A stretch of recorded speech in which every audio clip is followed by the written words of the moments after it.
இந்த படம் வந்து நிறைய படங்கள் வந்து நம்ம நடித்தோம், அதை வந்து பார்த்து கூப்பிடுவாங்க. இந்த படம் வந்து எப்படி எனக்கு கிடைச்சிது அப்படின்னா, மகி ஷூட் பண்ணுறாருன்னு சொல்லிட்டு வெங்கடேஷன் சொல்லிட்டு மேனேஜர் இருக்கார். அவர் அந்த படத்துக்கு என்னை கூப்பிட்டுருந்தார். அப்போ நான் ஷூட்டிங் பார்க்க போனேன். ஒரு செட்டில் இண்டோரில் எடுத்துருந்தாங்க. அப்போ மணி சாருடைய டைரக்ஷனும் அவங்க பண்ணுற ஒர்க் எனக்கு ரொம்ப பிடிச்சிருந்தது. நானாக வாண்டடாக வாய்ப்பு கேட்ட படம், முதல்ல வாய்ப்பு கேட்ட படம் இந்த படம் தான். இந்த படம் பண்ணதுக்கும் இந்த படம் வாய்ப்பு கொடுத்ததுக்கு மணி சாருக்கு ரொம்ப ரொம்ப தேங்க்ஸ். முதல்ல இந்த திரைப்படத்தில் வந்து நான் ஒரு கெஸ்ட் ரோல் தான் பண்ணியிருக்கேன். தயாரிப்பாளர் இயக்குனருக்கு என்னுடைய மனமார்ந்த நன்றி. அன்பு தம்பி மகி, அவர் பேர் மாஸ்டர் மகேந்திரன் தான். அதனால தான் கரெக்டாக மாஸ்டர் படத்தில் அப்படி ஒரு ரோல் பண்ணியிருக்காரு. அந்த படத்தை நான் இதில் லிங்க் பண்ணியிருக்கேன்.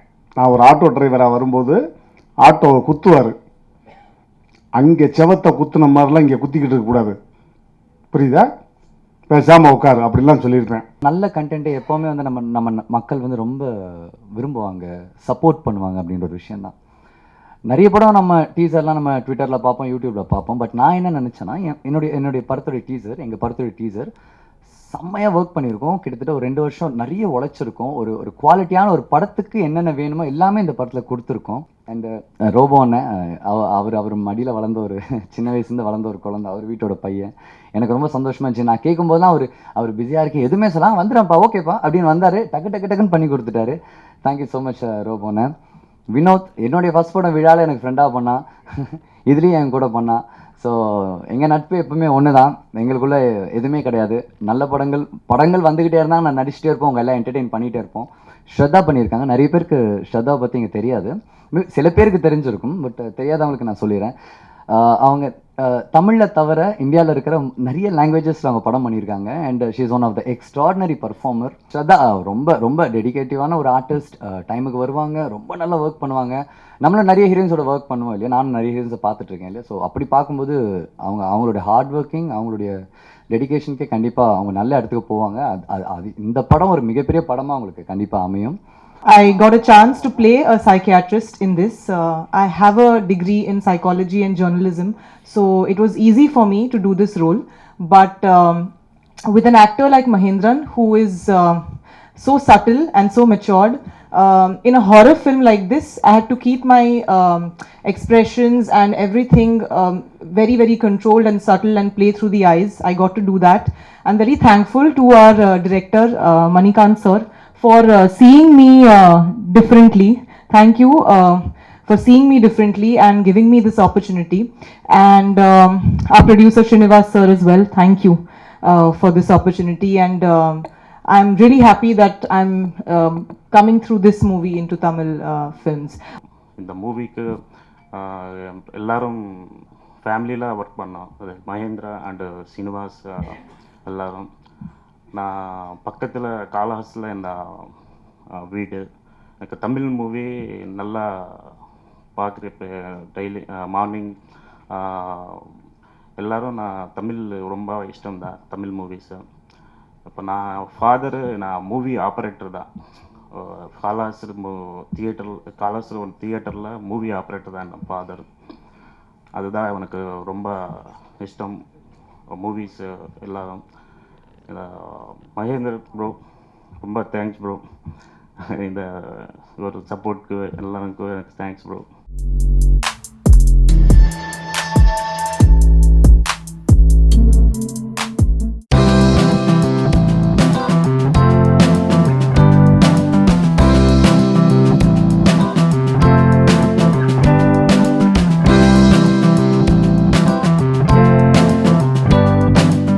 இது கிரியேட் பண்ணும்போது இது சாதாரணமான விஷயம் கிடையாதுங்க. It's not an easy job.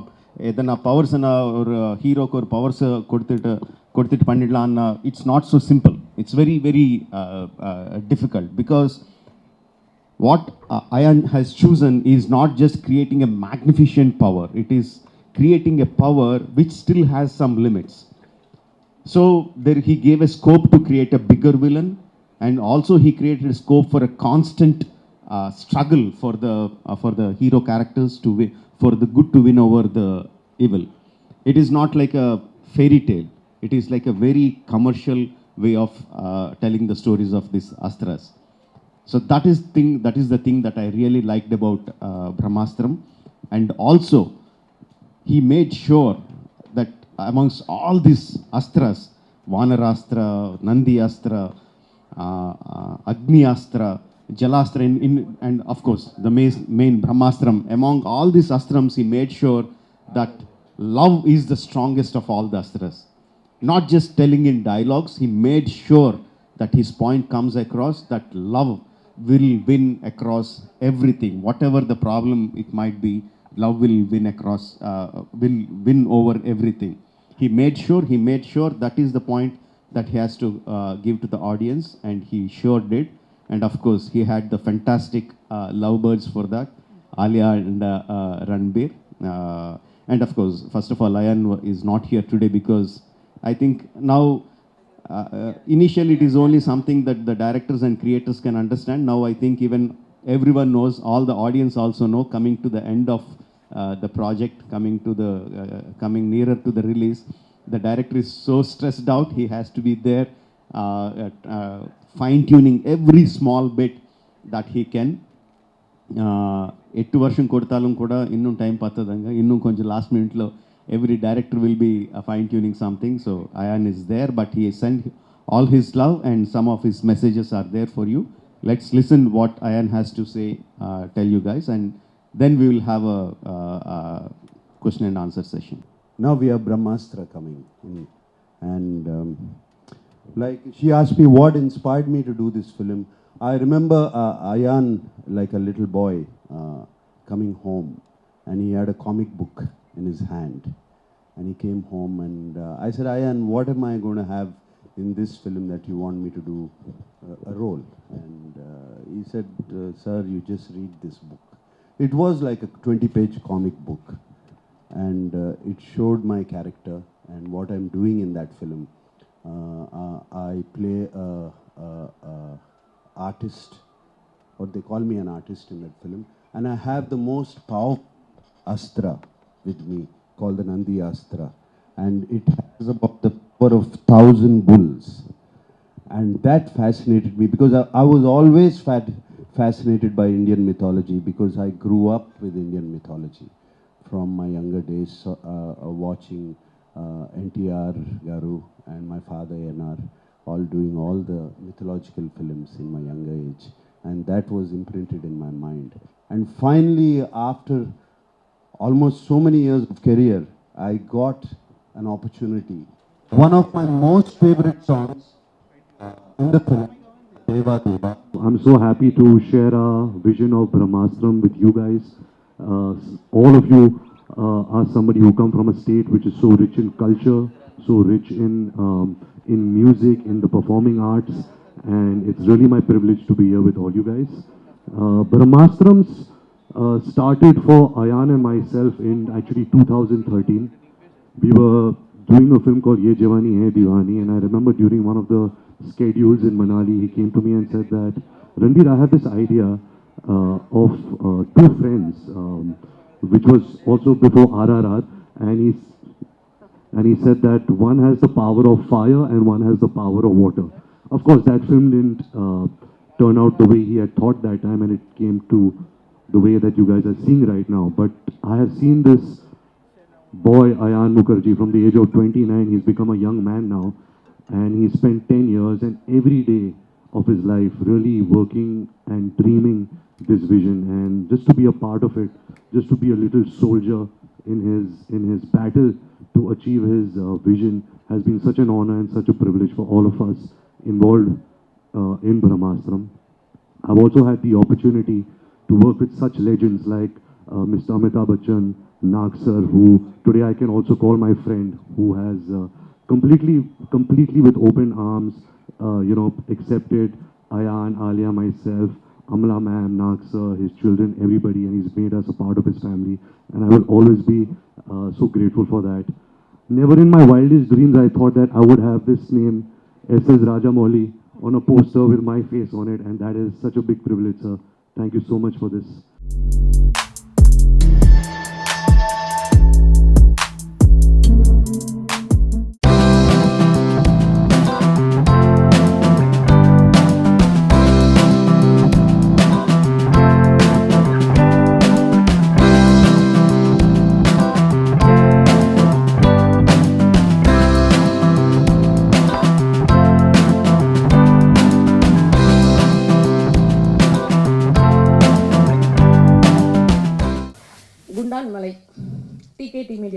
டைரக்ஷனில் குண்டான் மலை நம்ம திருப்பூர் குமரன் சார் வந்து ஏற்கிருக்கிறாரு.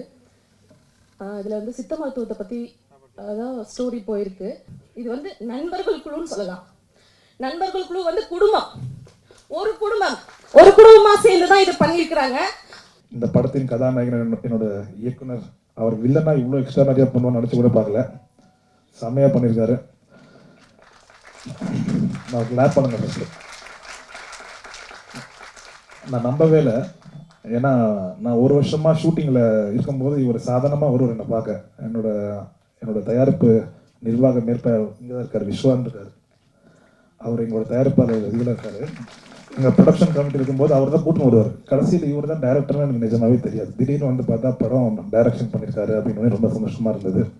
குண்டான் மலை வந்து எல்லாருடைய உழைப்பிலும் உருவான ஒரு படமாக இருக்குது.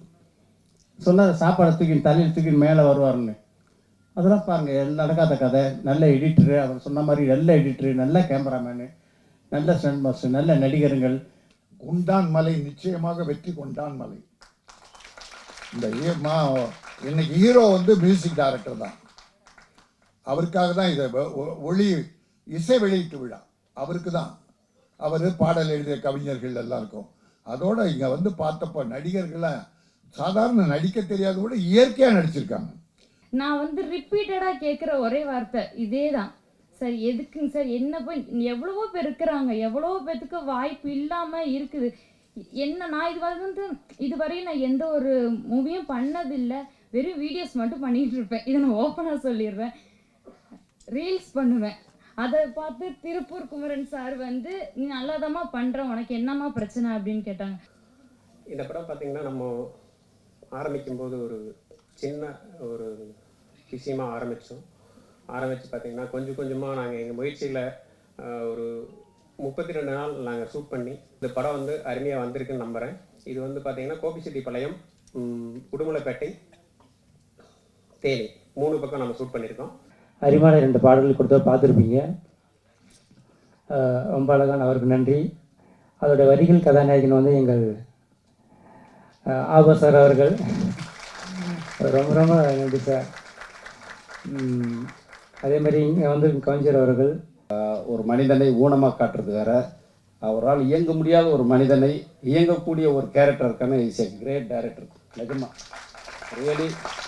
ஏன்னா அதுதான் ஒரு மனிதனுடைய கற்பனையாக இருக்கட்டும், திறமையாக இருக்கட்டும், இன்னொரு 3வது கண்ணில் பார்த்து அவருடைய கோணமாக இருக்கட்டும். ஸோ இந்த படம் மிகப்பெரிய வெற்றி அடையணும். வரிகள் வந்து எல்லாமே எழுதுனதுக்கப்புறம் இசையமைப்பாளருக்கு ஃபோன் பண்ணி சொல்லியிருக்கிறார். அவர் ஒரு டியூன் போட்டிருக்காரு. நான் வரிகளை முடிவு பண்ணிட்டு நான் அவருக்கு வரிகள் அனுப்புகிறேன். கடைசியில் அவர் போட்ட டியூனுக்கும் வரிகளுக்கும் அப்படியே ஆப்டாக ஒன்றி இருந்துச்சு. அது வந்து கோ ஆக்சிடென்ட் இந்த மாதிரி நிறைய இடத்துல நடக்கும். ஆனால் எனக்கும் இசையமைப்பாளர் அஜீம் ராஜாவுக்கும் ஒரு நல்ல கெமிஸ்ட்ரி இருக்குது. குண்டான் மலை த ஒன் வே இந்த படம் உருவாகிறதுக்கு முக்கிய காரணம் அப்பா சார் தான். ஏன்னா எல்லாத்தையும் ஒரே இடத்துல உட்கார வச்சு பார்க்குறவர் தான். எல்லாத்தையும் பிரித்து வச்சு பார்ப்பாங்க. ஆனால் சார் அப்படி இல்லை. எல்லாரும் ஒரே இடத்துல இருக்கணும், ஒரே சாப்பிடணும், எல்லாரும் இங்கே தான் இருக்கணும். நம்ம என்ன பண்ணுறோம், ஏது பண்ணுறோம், யாருக்குமே சஸ்பென்ஸ் செய்யக்கூடாது.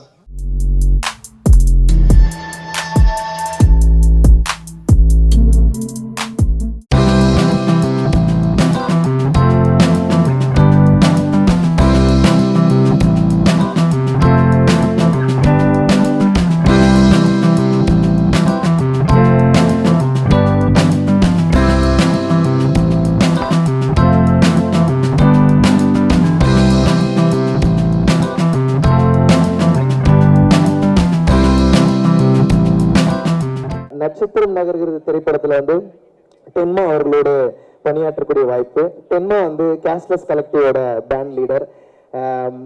முதல்ல நான் கேஷ்லெஸ் கலெக்டிவ் வரும்போது அவர் தான் என்ன ஆடிஷனில் அவரும் இயக்குனர் அண்ணன் ரஞ்சித் அவர்களும் சேர்ந்து என்னை செலக்ட் பண்ணாங்க.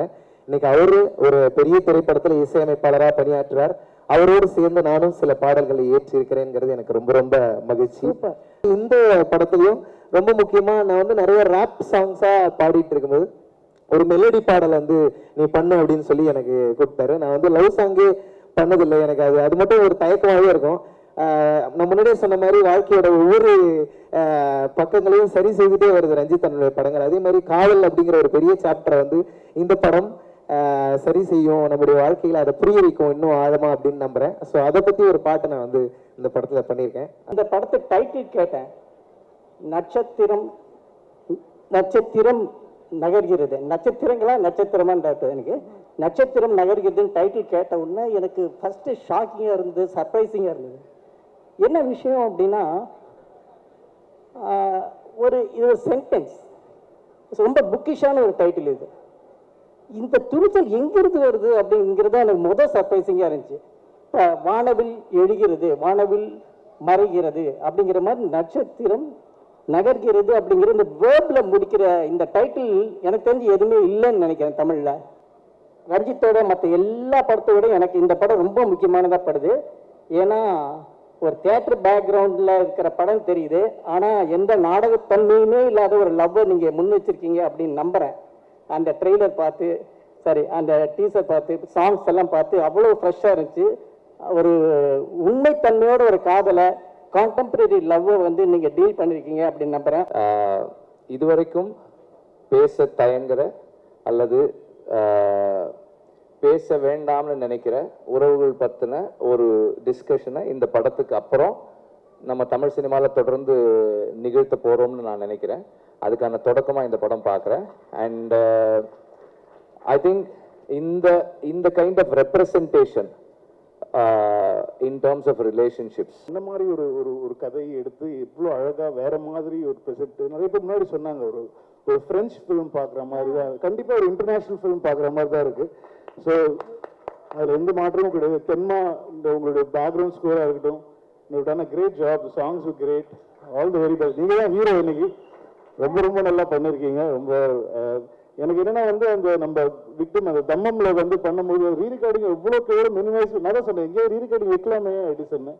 நட்சத்திரம் நகர்கிறது சார் கூட பேசி சார் வந்து நம்ம பண்ணலாம் அப்படின்னு சொன்னது வந்து எங்களுக்கு வந்து அப்போவே தெரியும். இது வந்து பிகாஸ் யாழ் ஃபிலிம்ஸ் என்ன மாதிரி படங்கள் பண்ண போகுதுன்றது கண்டிப்பாக மார்க்கெட்டோட இருக்கிற ஒரு விஷயம். ஒரு பிகர் பட்ஜெட் ப்ரொடக்ஷன்ஸ் ஹேண்டில் பண்ணணும். அண்ட் அதே சமயம் ஒரு பொலிட்டிக்கலி கரெக்ட் படங்கள் அண்ட் டென்ஸான டெக்னிக்கலி சவுண்ட் படங்கள், ஒரு ஆர்டிஸ்டாக ஃபில்ம் மேக்கர்ஸை புஷ் பண்ணி அவங்களால மார்க்கெட்டில் எடுக்க முடியாத படங்கள், இந்த மாதிரியான விஷயத்துக்குள்ளே வந்து எங்களுக்கு எல்லாத்துலேயுமே உட்கார்ற ஒரு ஆள் வந்து ரஞ்சித் சார். அண்ட் இந்த ப்ராஜெக்ட் நட்சத்திரம் நகர்கிறது. ஸோ அவரோட ஊர்லேருந்து கொஞ்சம் அவரும் ட்ரை பண்ணுற ஜோனில் இருந்தார். ஸ்கிரிப்ட் படித்தோம், பயங்கர எக்ஸைட்டிங்காக இருந்துச்சு. ஒரு மிக்சர் ஆஃப் ஃபேக்டர்ஸ் எங்கள் எல்லாருக்குமே தெரிஞ்சவங்க தான். இந்த படத்தில் என்ன பேசியிருக்கேன் அப்படின்னு சொல்லிட்டு லைக் இந்த படத்தில் வந்து என்னென்னா லைக் இது என்ன சொல்கிறது, ஒரு கலெக்டிவான லவ்வை பற்றி பேசியிருக்கேன். ஆனால் காதலுக்கு பின்னாடி இருக்கிற சமூக சிக்கல், முக்கியமாக இருக்கிற அந்த காஸ்ட் பாலிடிக்ஸ் தான் இதில் வந்து ப்ராமினெண்ட்டாக இருக்கும். அதை பற்றி தான் ஃபுல்லாக டிஸ்கஸ் பண்ணியிருக்கிறோம். எந்த பயமும் இல்லாமல் ரெகுலரான ஒரு சினிமாவுடைய என்ன சொல்கிறது, ஒரு கமர்ஷியல் படத்துக்கான ஆரம்பம் முடிவு அப்படி இல்லாமல் ஒரு கதாபாத்திரங்கள் பேசுகிறதோடு ஒட்டி வந்து இந்த படத்தை வந்து நான் எழுதியிருக்கேன். இந்த படம் வந்து எனக்கு ரொம்ப பிடித்த படமாக இருக்குது. இந்த படத்தில் ஒர்க் பண்ண எல்லா டெக்னீஷியனுக்கும் நான் வந்து பெரிய நன்றி தெரிவிச்சுக்கிறேன். ஆக்டர்ஸ் எல்லாருக்குமே நான் நன்றி தெரிவிச்சுக்கிறேன். நீங்கள் இல்லைன்னா இந்த படத்தை நான் இந்த அளவுக்கு எடுத்திருக்க முடியாது அப்படின்னு நான் நினைக்கிறேன், நம்புகிறேன்.